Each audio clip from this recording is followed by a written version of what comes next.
북한이 오늘 아침 또다시 발사체 2발을 쐈습니다. 평안남도 개천 일대에서 동해로 2차례 발사했는데 비행거리는 약 330km로 군 당국은 재원과 고도 등을 분석하고 있습니다. 청와대는 NSC 긴급회의를 열고 넉 달째 계속되는 발사에 우려를 표했습니다. 최선희 북한 외무성 부상이 이달 하순 미국과 실무 협상을 할 의향이 있다고 밝혔습니다. 이에 트럼프 미 대통령은 만남은 항상 좋은 것이라며 긍정적 반응을 보였습니다. 조착 상태에 빠졌던 북미 실무 협상이 속도를 낼 것으로 보입니다. 미 동부 해안에서 전도된 현대글로비스의 자동차 운반선에 고립됐던 한국인 선원 4명이 오늘 오전 전원 구조됐습니다. 미 해안경비대가 선체에 구멍을 뚫어 선원들을 구조했는데 4명 모두 건강 상태가 양호한 것으로 알려졌습니다. 음주운전 사고를 낸 뒤 다른 사람이 운전한 것처럼 속이려 했다는 의혹을 받고 있는 장제원 의원의 아들 용준 씨가 비공개 경찰 조사를 받고 음주운전 사실을 시인했습니다. 경찰은 자신이 운전자라고 주장했던 30대 남성도 붙잡아 조사하고 있습니다. 올해 추석 귀성길은 연휴 첫날인 12일 오전에 가장 붐빌 것으로 예상됐습니다. 귀경길은 14일 오후에 출발하겠다는 응답이 가장 많았지만 여행 수요를 고려하면 추석 당일인 13일 오후가 가장 혼잡할 것으로 예측됐습니다. 가을 장마로 중부지방에는 내일까지 200mm가 넘는 많은 비가 쏟아질 것으로 보입니다. 추석 연휴가 시작되는 모레부터는 날씨가 점차 좋아져 추석 당일은 전국이 대체로 맑겠고 한가위 보름달을 비교적 선명하게 볼 수 있을 것으로 예상됩니다. 네, 시청자 여러분 안녕하십니까? 9월 10일 뉴스앤 이슈 시작합니다. 북한이 오늘 아침에 쏜 발사체 사거리는 330km로 파악됐습니다. 이번엔 평안남도 개천에서 내륙을 가로질러 동해의 표적선 명중 시험을 한 것으로 보이는데요. 취재기자 연결해서 자세한 내용 알아보겠습니다. 강정규 기자. 네, 국방부입니다. 네, 올해 들어서 10번째인데요. 북한이 이번에 어떤 무기를 쐈는지 윤곽이 잡혔습니까? 네, 합동참모본부는 이번 발사체가 330km를 날아갔다고 추가로 알려왔습니다. 발사 시각은 아침 6시 53분과 7시 12분 두 차례로 파악됐고요. 발사 장소는 비행장이 있는 평안남도 개천으로 구체화됐습니다. 개천에서 동쪽으로 330km를 직선으로 그려보면 함경남도 밑에 있는 한 바위섬이 나옵니다. 북한이 미사일 명중 시험을 할 때 주로 표적으로 삼는 무인도인데요. 통상 북한은 새로운 무기를 개발할 때 동해안에서 먼저 시험 사격을 한 뒤 안정성이 입증되면 서해안에서 내륙을 가로질러 실사거리 발사를 해왔습니다. 일단 최근 동해 쪽에서 2차례 시험 발사한 대구경 조종 방사포는 사거리가 250km 안팎에 불과합니다. 따라서 지난 10일과 16일 함경남도 함흥과 강원도 통천에서 각각 발사한 단거리 탄도미사일 북한판 에이테킴스를 서해 쪽으로 옮겨서 발사했을 가능성이 일단 높아 보입니다. 지난달 24일에 쏜 초대형 방사포도 380km 넘게 날아가긴 했는데요. 가능성을 완전히 배제할 수는 없지만 아직 한 차례밖에 쏘지 않았기 때문에 내륙을 가로질러 발사하기엔 아직 이른 감이 있습니다. 북한판 이스칸데르의 경우 이미 충분한 시험 발사를 통해 실전 배치 단계로 알려진 만큼 같은 시험을 굳이 반복할 필요성은 낮습니다. 합동참모본부는 최근 북한의 군사 행동이 한반도의 긴장 완화 노력에 도움이 되지 않는다며 즉각 중단할 것을 재차 촉구했습니다.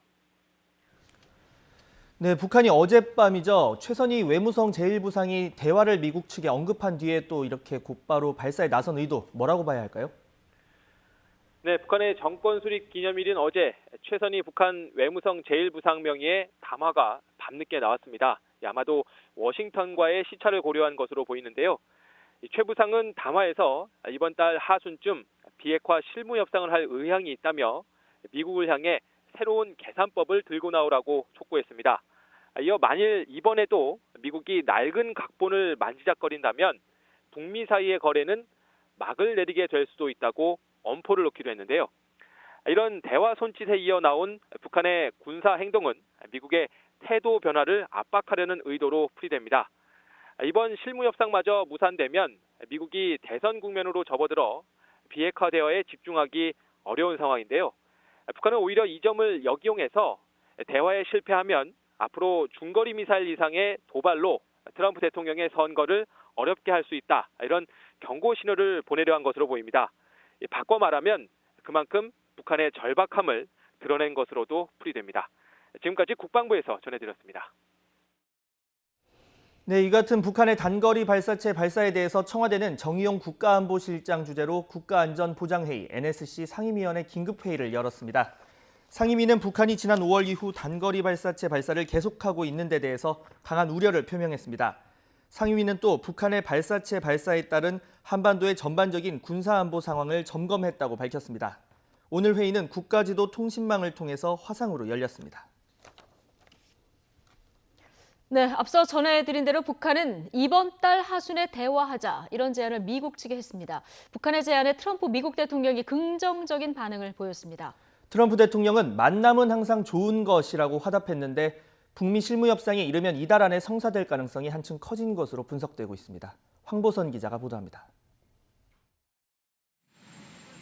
도널드 트럼프 미국 대통령은 9월 하순 미국과 협상할 용의가 있다는 최선희 북한 외무성 제1부상의 담화 발표에 대해서 이렇게 화답했습니다. 만남은 언제나 좋은 것이다.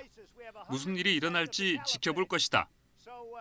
트럼프 대통령은 백악관에서 노스캐롤라이나주 선거유세장으로 떠나면서 기자들의 질문에 이렇게 밝혔습니다. 그는 또 오랫동안 북한에 핵실험이 없었고 김정은 국무위원장과 아주 좋은 관계를 갖고 있다고 강조했습니다. 트럼프 대통령이 긍정적인 반응을 보임에 따라서 북미 실무 협상이 이르면 이달 안에 성사될 가능성이 한층 커진 것으로 보입니다. 미국은 그동안 북한이 준비만 된다면 언제든 협상을 재개할 준비가 돼 있다는 신호를 보내온 만큼 9월 하순 북미 간 실무 협상 테이블 개최가 일단 가시권 안으로 들어오게 됐습니다. 다만 북한이 미국에 북한이 수용할 수 있는 새로운 계산법을 들고 나올 것을 요구하고 미 국무부도 아직 발표할 만남은 없다고 일단 신중한 반응을 보이는 등 실무 협상을 앞두고 양측 간 밀고 당기는 양상은 계속될 전망입니다. 북미 실무 협상 체계는 트럼프 대통령과 김정은 북한 국무위원장의 6월 말 판문점 회동 합의사항이었으며 미국은 그간 북한의 협상 복귀를 요청해왔습니다. YTN 황보선입니다. 네, 조국 법무부 장관 임명 이후 전국이 급속도로 냉각되고 있습니다. 여당인 더불어민주당은 사법개혁을 위해서 조 장관의 임명은 불가피하다고 강조하고 있지만 자유한국당과 바른미래당 등 야당은 모든 수단을 동원한 총력투쟁에 나서겠다며 압박하고 있습니다. 국회 연결해서 자세한 내용 들어보겠습니다. 최민기 기자. 네, 국회입니다. 예. 자, 조국 장관 임명을 둘러싸고 지금 여야 갈등 수위가 고조되고 있는데 오늘 아침 국회에서는 어떤 말들이 나왔습니까? 네, 우여곡절 끝에 장관 임명이 이루어졌지만 여야의 조국 정국은 한층 더 격화하는 모양새입니다.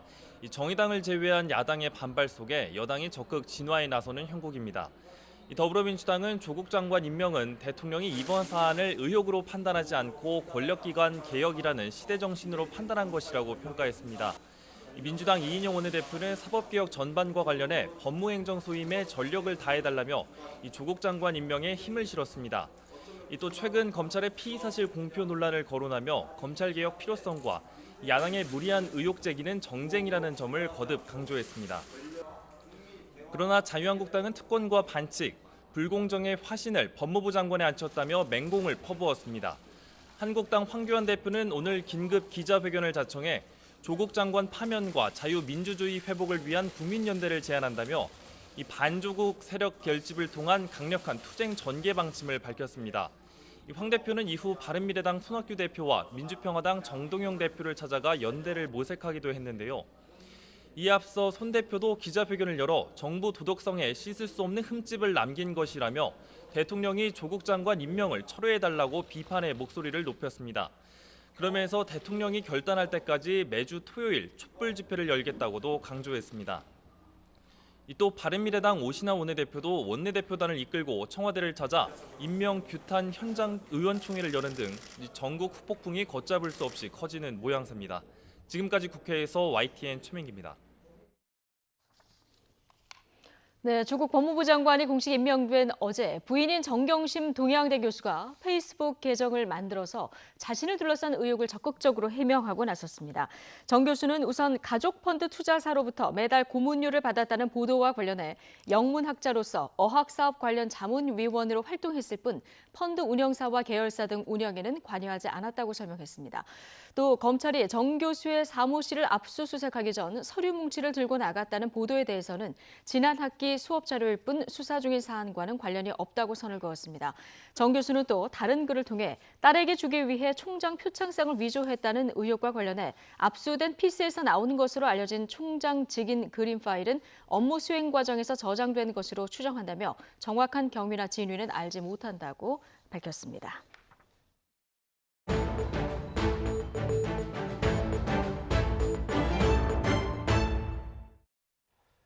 음주운전 혐의를 받고 있는 자유한국당 장제원 의원의 아들이죠. 래퍼 장용준 씨가 어젯밤 경찰서에 출석해서 조사를 받았습니다.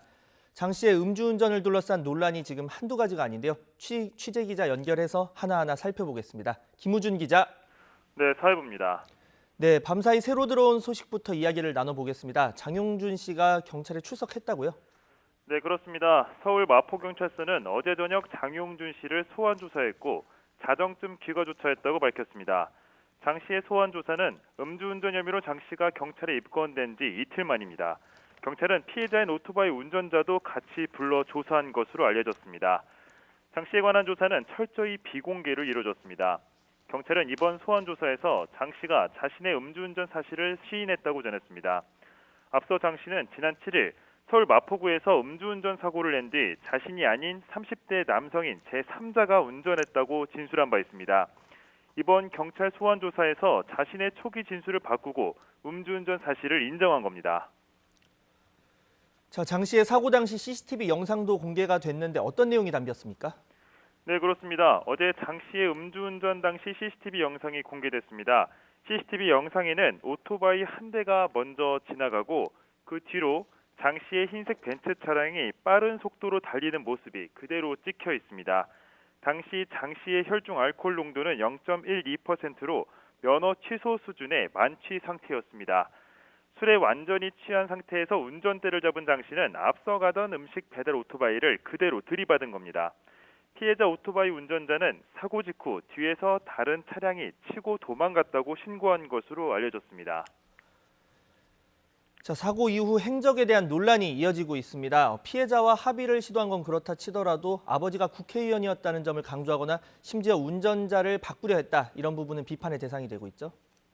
네, 그렇습니다. 장 씨는 사고 직후 피해자에게 치료비 명목으로 합의금을 줄 테니 사건을 덮어달라고 부탁했습니다. 그 과정에서 자신의 아버지가 국회의원인 사실도 언급한 것으로 알려졌습니다. 이후 합의가 여의치 않자 앞서 말씀드린 것처럼 장 씨는 운전자를 바꿔치기 하려고 시도한 겁니다. 오토바이 운전자는 다른 언론사와의 인터뷰에서 사고 발생 이후 경찰서로 가서 조사를 받겠다고 현장을 뜰 때까지만 해도 장용준과 동승자 말고는 제3의 남성은 사고 현장에 없었다고 밝혔습니다. 경찰은 장 씨 대신 운전했다고 주장하던 30대 남성으로 알려진 제3의 남성도 범인 도피 혐의로 입건해 수사하고 있다고 전했습니다. 자, 경찰이 이렇게 관련 내용을 조사하고 있는데 수사 초기부터 경찰의 봐주기 수사가 아니냐 이런 의혹이 이어지고 있는데요. 이유가 뭡니까? 네, 수사 초기부터 경찰의 초동 수사가 미흡했다는 지적이 연달아 제기됐습니다. 위에서 말씀드린 것처럼 장 씨는 사고 당시 운전자 바꿔치기 시도와 군품으로 합의를 종용하며 자신의 범행을 은폐하려고 했었는데요. 경찰은 그런 정황이 있었음에도 불구하고 사고 당시 장 씨를 경찰서에서 조사한 뒤 집으로 돌려보냈습니다. 이에 대해 민감용 경찰청장도 입장을 밝혔는데요. 민 청장은 피해자도 정확하게 운전자를 보지 못한 상황에서 경찰이 판단하는데 상당히 애로가 있어 미흡한 부분이 많았다며 초동 대응 문제에 대해서 인정했습니다. 사건을 직접 수사하고 있는 마포경찰서의 태도 역시 도마 위에 올랐습니다. 장 씨와 관련된 음주운전 둘러싼 의구심이 한둘이 아니지만 마포경찰서는 운전자 바꿔치기를 시도한 지인의 정체는 물론 소환 일정도 언론에 일절 공개하고 있지 않습니다. 본인이 이 같은 사실을 인정했는지 등 기초적인 사실관계에 대한 질문에도 경찰은 확인 불가라는 입장만 반복하고 있습니다. 이를 두고 경찰이 장 씨 배경을 염두에 눈치를 보면서 수사하는 것 아니냐는 비판이 나오고 있습니다. 마포경찰서는 사안의 중대성을 고려해 교통과장을 수사 책임자로 지정해 교통사고조사팀, 교통범죄수사팀, CCTV 분석 요원 등을 수사에 투입했다고 밝혔지만 부실 수사와 눈치 보기 수사 등 이번 사건을 둘러싼 경찰에 대한 비판은 한동안 계속될 것으로 보입니다. 지금까지 사회부에서 전해드렸습니다. 미국 동부 해상에서 전도된 선박에 갇혔던 한국인 선원 4명이 사고 발생 41시간 만에 무사히 구조됐습니다. 사고 신고부터 미국 구조대의 긴급한 출동과 그리고 고립된 선원들의 침착한 구조 요청까지 잘 연결된 덕분에 좋은 소식이 들려왔습니다. 워싱턴에서 강태욱 특파원의 보도입니다. 전도된 선박에 고립된 선원 4명의 생존 소식은 35시간 만에 확인됐습니다.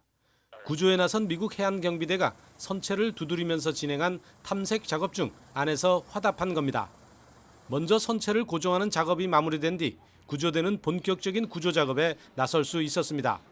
본격적인 구조 작업은 배의 선미에서 이루어졌습니다. 기관실 위치로 추정되는 배의 뒤쪽 바닥을 뚫으면서 속도를 냈습니다. 정오를 지나 해가 한창 뜨거운 시점에 3명이 구조됐고 이어 2시간여 뒤에 나머지 1명까지 무사히 생還했습니다. 사고 당시 선내 화재가 발생한 탓에 연기와 불길로 구조 작업이 일시 지연되기도 해 우려가 적지 않았습니다. 또 1명은 따로 떨어져 다른 곳에 있었던 만큼 구조 작업 내내 불안감은 여전했습니다. 구멍이 뚫리면서 음식과 물 그런 이제 공기를 공급을 받았습니다만은 지금 한 분 계신 분은 별도의 공간에 지금 따로 계시기 때문에 우선 그러한 기본적인 이제 필수품을 지금 제공받지 못하는 상황입니다. 우리 정부도 현지의 담당 영사를 급파한 데 이어 8명 규모의 신속 대응팀을 파견했습니다. 선원들 가족 등을 위한 영사 지원을 하기 위해서입니다. 사고 선박 골든 레이호는 미국에서 중동으로 수출되는 완성차 4,000회들을 싣고 가다가 지난 8일 새벽 전도됐습니다. 승선한 24명 가운데 20명이 구조된 데 이어 고립됐던 나머지 4명도 무사히 구조되는 결말을 맺었습니다. 현대 글로비스 화물선 전도 현장에서 YTN 강태욱입니다. 현대글로비스는 미국 해상에서 전도된 자동차 운반선 골든레이호의 선원을 모두 구조한 미국 구조당국에 감사를 표시했습니다. 현대글로비스는 우리 국민의 안전을 위해서 마지막까지 노력한 미국 구조당국에 감사드리고 적극적인 구조 외교로 아낌없이 지원해준 우리 외교당국에도 깊은 감사를 드린다고 말했습니다. 또 골든레이호의 정확한 사고 원인과 경위에 대한 조사에 적극적으로 협조하겠다고 덧붙였습니다. 골든레이호 선원들은 건강 상태를 확인하고 호텔에서 휴식을 취하면서 현지에 도착할 가족들과 만날 예정입니다. 미국 해안경비대는 전복된 골든레이호 선내에 고립된 한국인 선원 4명을 구조하기 위해서 무더위 속에서도 긴박한 움직임을 보였습니다. 고립된 선원 전원을 무사하게 구해낸 해안경비대의 긴박했던 구조작업 상황을 이동우 기자가 보도합니다. 골든레이호가 전도된 뒤 선박 안쪽에서 누군가 두드리는 소리를 통해 생존자가 있음을 확인한 미 해안경비대. 새벽 6시 대책회의를 가진 뒤 해안경비대는 헬기를 투입해 전도된 선박 위에 사람과 물자를 실어 날랐습니다. 선체 내부에 선원들이 있는 곳에 작은 구멍을 뚫어 내시경 카메라를 통해 생존자들의 위치를 확인하고 유독가스 등이 있는지도 점검했습니다. 이어 배에 더 큰 구멍을 뚫어 30도가 넘는 무더위 속에 30시간 이상 고립된 선원들에게 물과 식량을 공급했습니다. Once we got that first 3-inch hole in today, they were able to be passed water, and we were able to get them food and some fresh air. And that's probably the biggest. And whether they were together. 그 뒤에 선원들을 구조하기 위해 선체를 떼어내는 작업에 돌입했습니다. 불똥이 튀는 용접 대신 드릴을 이용해 분해 작업을 진행했습니다. 전날에도 선체 내에 화재가 발생한 데다 자칫 불똥이 튀면 또 다른 화재 위험이 있다고 판단한 것입니다. 이런 과정을 통해 사고 발생 41시간 만에 그야말로 속전속결로 선원들을 전원 구제해냈습니다. I think they were pretty relieved. I don't have information on what they said. I know they looked super happy to be outside of that space and coming down onto the tugboat. 미 해안경비대 전문가들의 신속하면서도 치밀한 구조 작업 덕분에 고립된 선원들은 모두 무사하게 가족의 품으로 돌아갈 수 있게 됐습니다. YTN 이동우입니다. 문재인 대통령은 오늘 한국과학기술연구원에서 국무회의를 열고 소재와 부품, 장비산업 육성 의지를 거듭 밝혔습니다. 문 대통령은 이들 산업의 경쟁력 강화는 일본의 무역 보복 대응뿐 아니라 우리 경제 100년의 기틀을 세우는 일이라고 강조했는데요. 주요 발언 직접 들어보시죠. 오늘 국무회의는 아무도 흔들 수 없는 강한 경제를 만들겠다는 비상한 각오와 의지를 담아 한국과학기술연구원에서 열게 되었습니다. 소재, 부품, 장비 산업 경쟁력 강화는 경제 강국을 위한 국가 전략 과제입니다. 한일 관계 차원을 뛰어넘어 한국 경제 100년의 기틀을 세우는 일입니다. 정부는 모든 가용 자원을 동원해 기술 국산화와 공급 안정성 확보, 산업의 경쟁력 강화를 동시에 추진하고 있습니다. 강력한 추진 체계로 현장의 변화를 촉진하고 지원하겠습니다. 소재, 부품, 장비, 경쟁력위원회가 컨트롤 타워가 되어 기업 간 협력 모델 정착과 제도 개선을 중점 추진할 것입니다. 자, 곧 추석입니다. 고향 가는 길은 추석 전날인 12일 오전이, 그리고 돌아오는 길은 추석 당일인 13일 오후가 가장 밀릴 것으로 분석됐는데요. 정부는 하루 평균 고속버스 운행을 1,200여 차례 늘리고 또 추석 전후 사흘 동안 고속도로 통행료도 면제해 주기로 했습니다. 자세한 내용 취재기자 연결해서 알아보겠습니다. 이하린 기자. 네, 경제부입니다. 네, 이번 연휴 주말이 껴서 귀성 기간이 짧은 편인데 연휴 첫날에 출발하는 사람이 가장 많다고요? 네, 그렇습니다. 내일 오후부터가 사실상 명절 연휴가 시작되는 셈인데요. 국토교통부는 내일부터 일요일인 15일까지를 추석 연휴 특별교통대책기간으로 정했습니다. 국토부가 한국교통연구원에 의뢰해 9천 가구를 대상으로 조사한 결과 이 기간 전국 이동 인원은 3,356만 명으로 추석 당일인 13일에만 897만 명이 이동할 것으로 파악됐습니다. 고향 가는 길은 추석 전날인 12일 오전에 귀성객의 29.5%, 여행객의 18%가 몰려 가장 붐빌 것으로 보입니다.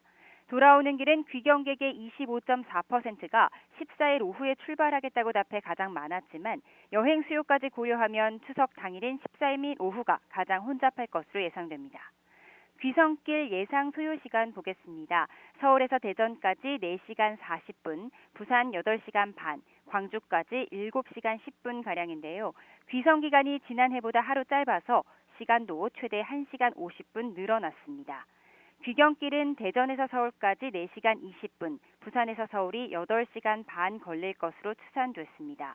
정부는 연휴 동안 하루 평균 고속버스 운행을 1,200여 차례 늘리는 등 대중교통을 확대하고 고속도로 통행료는 모두 면제해 주기로 했습니다. 또 고속도로 교통사고 발생 때 신속한 구조를 위해 닥터 헬기 7대와 군안 견인 차량 2,260대 등을 배치합니다.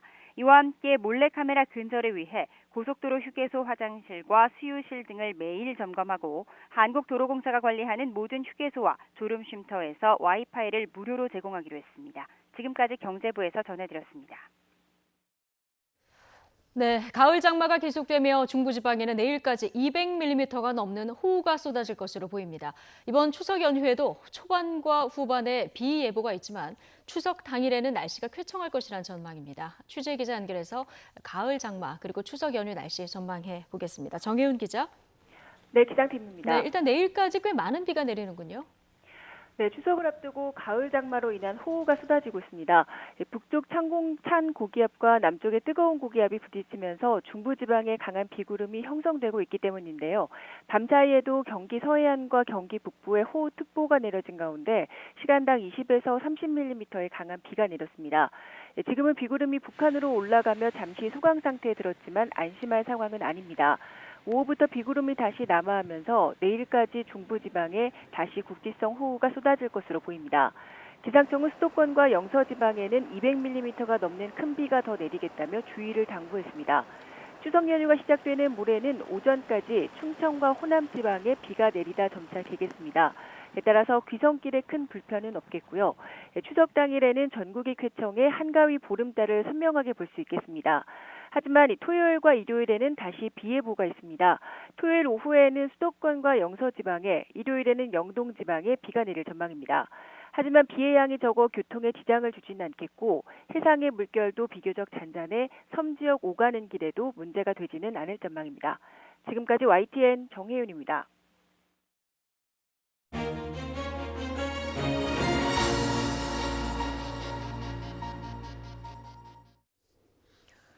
네, 북한이 오늘 아침 두 발의 발사체를 발사했습니다. 지난달 24일 이후 17일 만인데요. 그런데 어제 북한 최선희 외무성 제1부상이 담화를 통해서 9월 하순 미국과 대화할 용의가 있음을 밝히기도 해서 오늘 발사의 의미가 뭔지 더 궁금증을 자아내고 있습니다. 김열수 한국군사문제연구소 안보전략실장과 자세히 분석해 보겠습니다. 어서 오십시오. 네, 안녕하세요. 예. 지금 8월 들어서 5번째고요. 올 들어서 10번째입니다. 지난번에 어떤 미사일을 쐈는지 좀 기억이 안 날 정도인데 더 분석을 해봐야 알겠습니다만은 여러 정황으로 봤을 때 이번에 발사한 발사체는 어떤 걸로 추정을 하십니까? 예, 지금 말씀하신 것처럼 올해 5월 달부터 이제 미사일을 발사하기 시작했는데요. 5월 4일, 5월 9일 날 한 2번 발사했다가 잠시 쉬었다가 7월 25일부터 본격적으로 지금 계속해서 발사를 해서 지금 말씀하신 것처럼 8월 달에만 5번, 지금 다시 9월 달 들어와서 또 한 번 쐈거든요. 예. 그래서 올해만 10번 쐈어요. 그래서 이것을 우리가 신형 4종 세트 이렇게 뭐 얘기할 수가 있는데요. 신형 4종 세트. 네, 예. 이게 이제 새로운 무기 체계라고 하는 거죠. 첫 번째가 이제 북한판 이스칸데르가 있을 예. 거고요. 두 번째가 북한판 에이테킴스가 있을 예. 거고, 그다음에 신형 대구경 조종 방사포, 네. 그다음에 초대형 방사포 이렇게 예. 이제 네 가지로 나눌 수가 있는데요. 제가 볼 때는 이제 신형 이스칸데르급은 이제 전술 배치가 됐다라고 해도 과언이 아닙니다. 이건 완전히 이제 성공이 확인됐기 때문에 그런데요. 나머지 세 개는 아직까지 이제 완성된 것은 아니라고 예. 보거든요. 그러면은 이제 오늘 발사한 것은 이제 개천에서 항상 이렇게 그 타겟으로 사용하고 있는 게 함경북도 해안가에 있는 알섬이라고 하는데요. 예, 바위섬. 바위섬이죠. 그러니까 무인도입니다. 거기까지 거리가 한 330km 정도 되는데 그러면 오늘 발사한 것은 그 나머지 세 가지 신형 무기 체계 중에서 어디가 해당이 될 거냐 하는 거잖아요. 제가 볼 때는 신형 대구경 조종 방사포는 아니에요. 왜 그러냐면 이것은 지난번에 한 250km 플러스 마이너스 정도 나왔기 때문에 네. 오늘 나간 걸로 봐서는 330km가 안 되거든요. 예. 그런데 지금 두 가지 이제 무기 체계만 남았잖아요. 하나는 신형 에이테킴스가 있을 거고요. 북한판 에이테킴스. 네. 그다음에 이제 초대형 방사포가 예. 있을 텐데 이것은 지난번 시험 발사했을 때 각각 400km 남짓 날아갔거든요. 그래서 이 두 개 중에 하나일 것이다라고 판단이 되고 오늘 날아간 330km라고 하는 의미는 네. 그것은 표적을 향해서 정확하게 그 표적에 떨어지는지를 보는 거기 때문에 뭐 400km보다 안 나갔다 더 나갔다라고 하는 것은 아무런 의미가 없어요. 네. 그전에는 해안을 향해서 바다를 향해서 쐈기 예. 때문에 400km를 나간 거고 오늘은 아주 표적을 정해서 날아간 거거든요. 그래서 아마 이번에 성공하게 되면 그것이 무엇이든지 간에 아마 이것도 실전 배치될 가능성이 굉장히 크다. 높다 이렇게 볼 수 있죠. 네, 정확한 재원은 더 분석을 해봐야 되겠습니다만은 어쨌든 이번에도 내륙을 관통해서 발사를 하지 않았습니까? 이거는 북한이 그만큼 기술에 자신이 있다 이런 방증 아니겠습니까? 네, 북한이 지금까지 이제 미사일 발사를 해온 패턴이 정해져 있는데요. 그 패턴이라고 하는 것이 일정 부분 이제 자신감이 생기면 한번 시험 발사를 해보는데 네. 시험 발사를 내륙에서 하게 되면 이게 내륙에 가다가 중간에 떨어지면 주민들이 피해가 생기잖아요. 그렇죠. 이게 그렇기 웬만큼 때문에 자신이 있지 그렇죠. 않고서는 주로 할 이제 수가 없는 해안가에서 거죠. 예. 이제 주로 발사를 해서 한번 예. 그 성공 가능성을 보고 이제 완전히 확신이 생겼다라고 하면은 내륙으로 들어옵니다. 들어와 가지고 어떤 이제 지금 알선 같은 거죠. 그걸 표적으로 해가지고 한번 사격해 보는 거죠. 그렇게 해서 그것이 정확하게 타격이 됐다라고 하면 이걸 이제 실전 배치 단계로 들어가는 거거든요. 예, 이게 이제 북한의 실험의 어떤 패턴으로 네. 볼 수 있다는 네, 거죠. 제가 볼 때는 이제 이게 북한판 에이테킴스이거나 예. 대구경, 그러니까 이제 그 초대형 방사포 방사포. 둘 중에 하나일 텐데 예. 오늘 이게 이제 아마 성공했다라고 하면 제가 볼 때는 내일 정도에 북한에 이제 이게 뭐 나오지 않겠어요? 사진들이 나오면 예. 나올 때 그 뒤에 이제 서 있는 사람들이 이제 부위원장급들이 몇 명 서 있으면 이것은 이제 성공한 것으로 보고 예. 그리고 이제 실전 배치 단계로 넘어가게 되는 것이죠. 내일 북한이 내놓는 사진을 좀 주목해서 봐야 되겠군요. 그렇죠. 예. 네.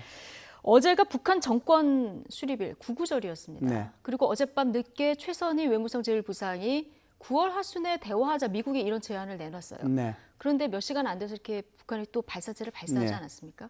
어떻게 해석을 해요? 예, 저는 이제 해석이 이제 이거는 그 기후 때문에 그러니까 예. 태풍 때문에 영향이 있었다라고 봐요. 원래 이제 북한 예. 같은 경우에는 이런 정권 수립일이나 무슨 뭐 인민군 창건일이나 또는 뭐 정부 수립일 포함해가지고 이런 다양한 행사가 있을 때 뭐 김정은 또 생일 또는 김정일 생일 뭐 이럴 때 통상 이렇게 도발을 하는데 원래는 제가 볼 때는 9월 9일 날 이거 발사를 하고 그날 저녁 그러니까 어제 저녁이죠. 어제 저녁에 최선희 외무상이 이런 담화를 할 생각을 갖고 있지 않았겠는가라고 저는 봅니다. 그런데 이제 아시다시피 태풍이 막 지나가고 이게 준비가 안 된 상태거든요. 어디 들어가 있다가 이런 무기 체계가 이제 나와서 다시 준비를 하려면 그 시간이 걸리는 거죠. 그런데 9월 9일이라고 하는 것은 북한으로서는 굉장히 의미가 있는 거예요. 정부 수립일이니까. 그러니까 이제는 방향을 바꾼다는 의미에서 대화에 나가겠다는 것을 어제 어쩔 수 없이 하고 그리고 이제 어제 발사 못한 것을 오늘 기상을 봐서 오늘 발사를 했다 이렇게 볼 수가 있죠. 그러니까 뭐 이 대화의 제스처를 취하고 그 뒤에 일부러 발사했고 이런 건 아니고 뭔가 태풍 영향 때문에 9.9절에 발사를 하려는 것을 연기해서 발사했을 것이다. 의미는 이제 다 있는데요. 이제 하나는 북한의 대내용일 의미가 있는 거고요. 하나는 이제 대미용인 의미가 있는데요. 대내용이라고 하는 것은 우리가 이제 곧 미국하고 이 북미 이런 실무회담을 하게 될 것이다. 그럼에도 불구하고 우리의 군사력 전강에는 아무 문제 없고 변함이 없다. 그러니까 인민들이여 또는 군인들이여 안심하라라고 하는 것을 이제 보여주기 위해서 발사했다라고 보고요. 미국에 대해서는 이제 이렇게 얘기하는 거죠. 우리가 나가긴 하는데 지금 이게 마지막은 아니다. 그리고 이제 단거리 미사일 또는 방사포 이게 신형 4종 세트가 마무리되면 그 다음에는 이게 대화가 잘 안 되면 우리가 중장거리 미사일로 갈 수도 있어. 이걸 이제 보여주는 거죠. 그래서 북한이 이 전략적으로 접근하는 것을 보면 그냥 단순하게 뭘 쏘고 뭐 담화문을 내고 하는 것이 아니라 굉장히 계산에 의해서 전략적으로 접근하고 지금 발표하고 쏘고 이러고 있다 이렇게 나름의 볼 수 치밀한 있습니다. 어떤 전략에 의해서 지금 북한이 움직이고 있다는 말씀해 주셨습니다. 어제 이달 하순에 대화를 하자 미국 측 제안을 하면서 무슨 얘기를 했냐면 새로운 각본을 가지고 나와라 이런 주문을 했거든요. 북한이 말하는 아니 북한이 원하는 이런 새로운 각본은 어떤 걸까요? 네, 지금 이제 우리가 하노이 회담이 결렬됐을 때 핵심 내용은 영변 플러스 알파잖아요. 그렇죠. 그 영변 플러스 알파가 안 됐기 때문에 결국은 이제 회담이 결렬됐다고 볼 수 있는데 그 플러스 알파가 뭘까? 그게 이제 핵신고서거든요. 그게 무슨 뭐 영변 외의 다른 핵시설 이런 것들도 얘기될 수 있지만 핵심적인 것은 핵신고서하고 로드맵이에요. 그 이거 내놔라고 그러는데 만일 미국에서. 이번에도 이제 미국에서요. 이걸 내놔라고 그러는데 계속 이런 식으로 영변 플러스 알파에 니들 배남이 없다라고 하면 그거는 다른 우리가 요구하는 셈법하고 전혀 다르다. 그러니까 아니면 북한에 뭔가를 더 내주던가. 네, 그런 요구를 이제 지금 하는데 핵심은 이런 거예요. 지금 자꾸만 미국에서 우리를 제재 해제 문제 가지고 이걸 막걸리 하려고 하는데 우리는 제재 해제에는 별로 관심이 없다라고 지금 얘기하고 있거든요. 북한이 무슨 얘기를 하느냐 하면 우리가 하노이 회담이 결렬이 됐을 때 이용호 외무상하고 최선희 외무상이 기자회견 할 때 거기에 답이 다 들어가 있어요. 그때 뭐라고 그러냐면 우리가 정작 회담하고 싶어 해서 체제 보장, 안전 보장인데 지금 미국이 준비가 안 돼 있기 때문에 그래서 이 그 비핵화와 경제 제재를 막교환하는 이걸 접근하고 있다라고 얘기했거든요. 그런데 그 뒤로 지금 북한이 끊임없이 일관되게 주장하고 있는 것은 우리는 경제 제재 해제에 관심이 없고 우리가 필요로 하는 것은 체제 보장이다라고 얘기를 해요. 그런데 이것을 비건이나 미국도 알고 있습니다. 그래서 비건이 며칠 전부터 계속해서 말을 하고 있는 건 이런 거예요. 체제 보장이라고 하는 거 북한이 비핵화돼야 그것이 체제 보장이 되는 거다라고 얘기하는 거거든요. 이걸 거꾸로 얘기하면 북한의 입장에서 체제 보장이라는 것은 핵무기 갖고 있는 거예요. 그러니까 과거 핵에 대해서는 손대지 말라라고 얘기하는 거거든요. 여기에 지금 미국은 미국대로 북한에 대해서 아니다. 너는 완전히 해제해야 된다라고 얘기하는 거고 북한은 거꾸로 우리의 체제 보장이 돼야 되기 때문에 과거 핵에 대해서는 손대지 말라라고 얘기하는 거예요. 이 부분이 지금 충돌하고 있다라고 봐야 되죠. 미국이 여기까지 받을까요? 그게 이제 문제인데요. 지금 미국의 이제 입장이 일정 부분 후퇴해 온 것도 사실입니다. 그렇다고 해서 미국이 지금 북한이 요구한 대로 과거 해결해서 입 다물고 있겠는가? 거기에 대해서는 좀 부정적인 면이 있는데요. 대신에 이런 건 있을 수가 있죠. 만일에 이번에 북미 이 실무회담을 통해 가지고 사실상 북한이 핵심 고수를 제출하고 로드맵만 합의한다면 어차피 이제 로드맵에 또는 핵심 고수에 그렇죠. 과거 핵은 어차피 제일 마지막으로 넘어가게 되거든요. 그러니까 이제 그것만 한다라고 하면 그 받을 가능성은 있죠. 최선희 부상이 8월 31일이죠. 그때는 북미 대화의 기대가 사그러지고 있다 이렇게 얘기를 했거든요. 근데 어제까지 한 열흘 정도 시간이 지난 거예요.